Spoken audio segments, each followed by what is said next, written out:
سلام.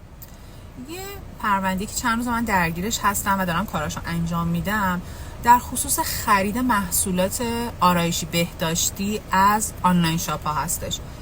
فکر میکنم این توی این مدت این سومین موردیه که من مراجعه شده و لازم دونستم که چون کاربردی هم هست بیام بهتون بگم.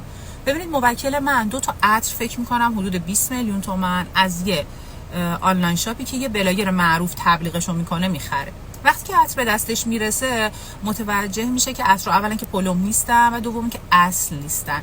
ببینید، کسی که سالها داره یه عطر رو استفاده میکنه قاعدتا فرق اصل و فیک رو متوجه میشه و مراجعه میکنه به آنلاین شاپی که ازش خرید کرده و اونا بسیار حالا مثل اینکه بی‌ادبانه جوابشون میدن و میگن که هر کاری دوست داری میتونی بری بکنی و حتی به اون بلاگر هم که مراجعه میکنه ترتیب اثر داده نمیشه.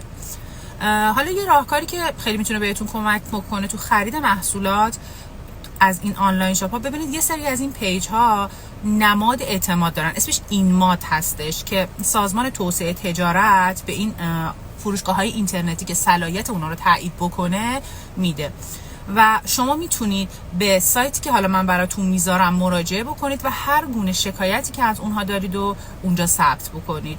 این یکی از راه‌های شکایت از این آنلاین شاپ ها یا همون فروشگاه‌های اینترنتی هستش. من خواستم فقط این مطلب رو بهتون بگم که تو خرید محصولات اینترنتی مخصوصا آرایشی بهداشتی خیلی دقت لازم رو داشته باشید، چون 2 سال پیش برای خودم هم تو خرید یه محصول آرایشی مشکل به وجود اومد، ولی خب من پیگیری نکردم. موکل منم یا آدم عادی نبودش که بگم بلد نبودش یا متوجه این قضیه نبودش و واقعا هزینه‌ای که داره برای وکیل و شکوایه میکنه چند برابر هزینه‌ای که برای عطر داده و اعتقادش هم اینه که اگه بخواد هر کسی راحت از این موضوعات بگذره، پس اون خدماتی که به مردم میدن نتیجهش چی میشه.